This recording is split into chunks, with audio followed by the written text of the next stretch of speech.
Hola, en este video vamos a aprender a encontrar los números de oxidación de los elementos que participan dentro de una ecuación redox.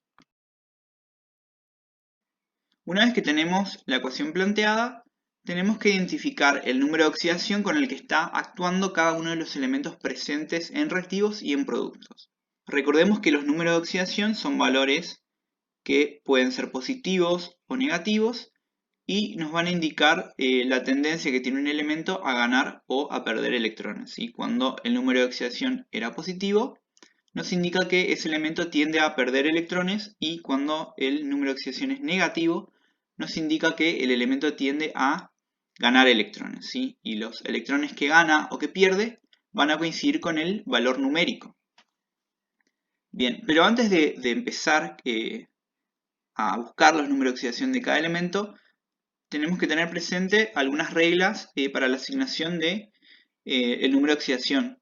Bien, los que más vamos a tener en cuenta son, por ejemplo, la regla número 6, que dice que en una molécula neutra la suma de los números de oxidación de todos los elementos debe ser 0. ¿Sí?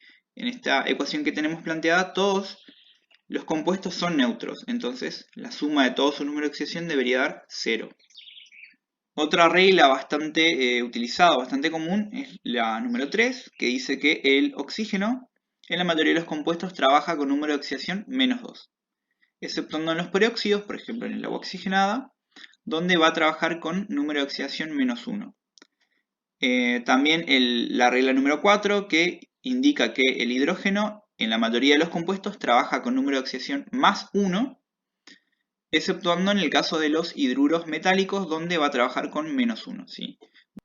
Bien, recordemos que el número de oxidación en la tabla periódica lo vamos a encontrar, acá tenemos el ejemplo del oxígeno, debajo del peso atómico del elemento, ¿sí?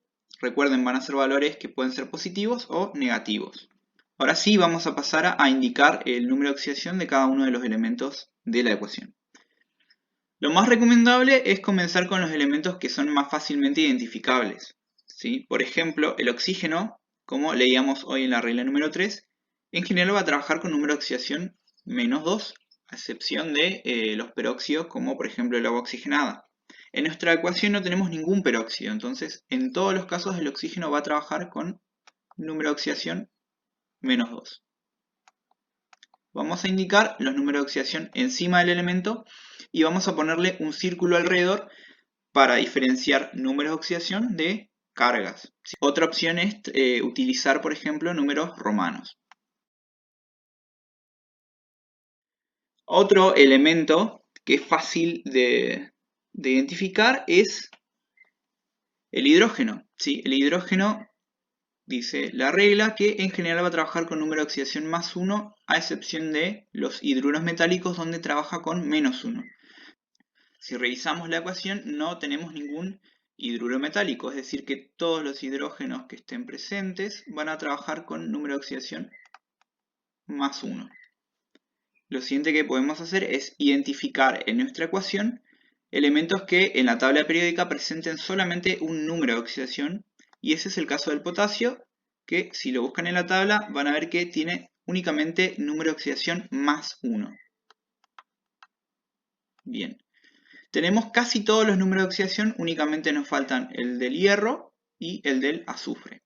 Me voy a sacar las reglas para tener un espacio de trabajo y vamos a ver cómo encontramos estos números de oxidación. ¿Sí? En este caso, el que va a ser más fácil de encontrar será el azufre. ¿Por qué? Porque, por ejemplo, acá en el sulfato de potasio, bueno, en este caso les estoy diciendo el nombre, podríamos encontrarlo por el nombre, pero vamos a suponer que no sabemos el nombre. En ese caso podemos ver que conozco el número de oxidación del potasio y conozco el número de oxidación del oxígeno, ¿sí? Y había una regla, ahí vuelvo atrás, que dice, que es la regla número 6, que dice que en las moléculas neutras la suma de los números de oxidación de todos los átomos debe ser igual a 0, ¿sí? Entonces sé que la suma de todos los números de oxidación debería dar 0. ¿Sí? Entonces tendría que ver cuál es el número de oxidación del azufre para que la suma me dé 0. Bueno, entonces voy a hacer lo siguiente. De potasio, cada potasio tiene un número de oxidación más 1. Entonces, lo que tengo que hacer es multiplicar ese número de oxidación por la cantidad de potasios que se presentan. Entonces, 1 por 2 es más 2. De oxígeno, cada oxígeno tiene un número de oxidación menos 2. Pero tengo 4 oxígenos, entonces tengo que multiplicar menos 2 por 4 y me da como resultado menos 8. Ahora debería ver qué número de oxidación debería tener el azufre para que todo esto sumado me dé 0. Si vamos a la tabla periódica, vemos que el azufre puede trabajar con número de oxidación más 4 o más 6. ¿Sí? En este caso, si trabaja con más 6, sumo 6 más 2 me da 8 positivo, menos 8 me da 0. Entonces, en este caso, el azufre va a estar trabajando con número de oxidación más 6. Lo voy a anotar acá arriba. Y se cumple entonces con esa regla de asignación, ¿sí? La regla número 6. Voy a dejar esto acá, después lo borro. Y si observamos en la ecuación, vamos a apreciar que el azufre siempre va a estar presente formando sulfatos, ¿sí? El sulfato era azufre 1, oxígeno 4. Por ejemplo, acá en la sal que con la que acabamos de trabajar es sulfato de potasio.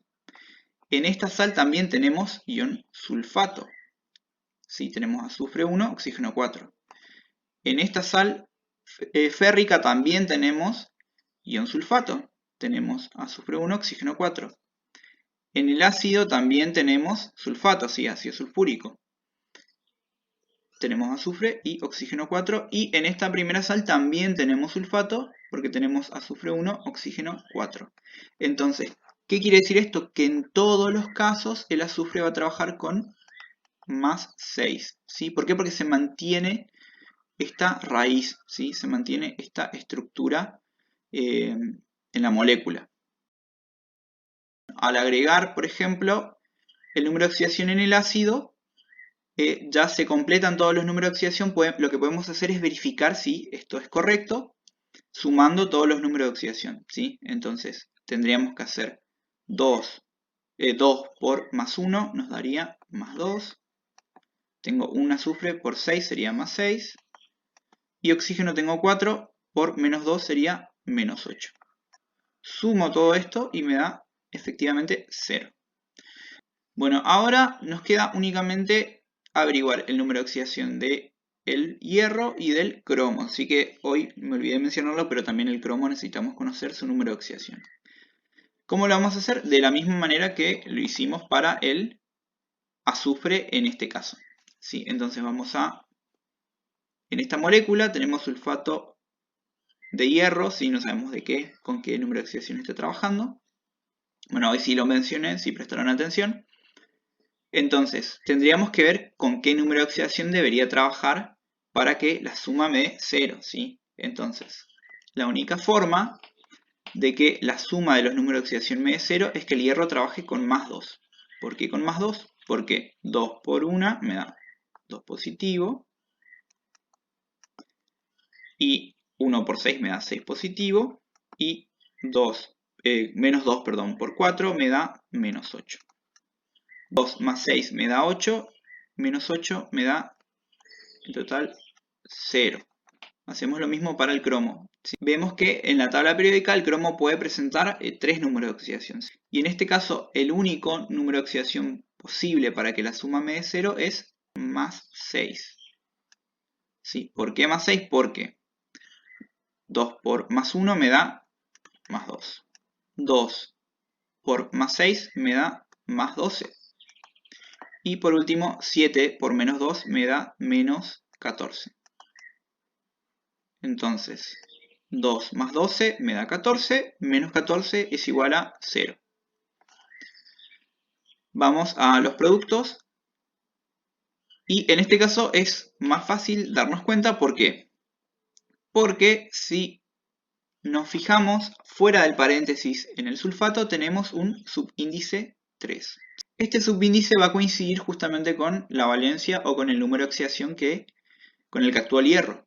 Si vamos a la tabla periódica, el hierro puede trabajar con número de oxidación más 2 o más 3. O sea que en este caso estaría trabajando con más 3. Igual vamos a verificar si está bien. Tenemos 2 por 3 positivo, nos da más 6. 3, sí, recuerden que el 3 que está fuera del paréntesis multiplica todo lo que está dentro. 3 por 6 nos da 18 positivo. Y en el oxígeno sería menos 2 por 4 y después multiplicado también por 3. O sea, menos 2 por 12. Dando como resultado menos 24.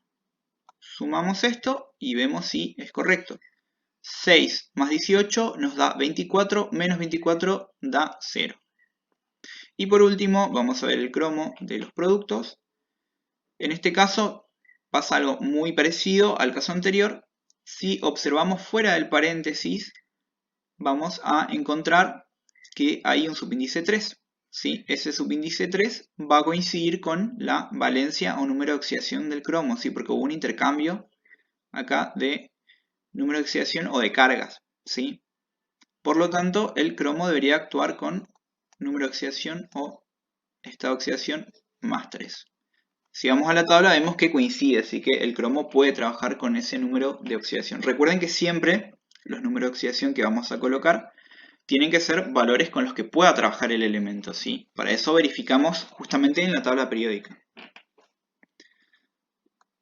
Vemos si está bien, entonces de cromo tengo más 3 por 2 es igual a 6. Azufre tengo 3 por lo mismo que mencionamos hoy, por 6 es más 18 y de oxígeno tengo menos 2 por 4 y después de nuevo multiplicado por 3, o sea, menos 2 por 12 nos da menos 24. Sumo y 6 más 18, 24, menos 24, 0. Bueno, y por último el agua, que no verificamos, pero vamos a verificar, que tendríamos 1 por 2 me da 2 positivo y 1 por menos 2 me da menos 2. Sumo esto y como resultado me da 0. Bueno, entonces como todas son moléculas neutras, la suma de las cargas de todos los casos me tiene que dar 0, ¿sí? Bueno, una vez que tenemos todos los números de oxidación, recién vamos a empezar con el método de balanceo.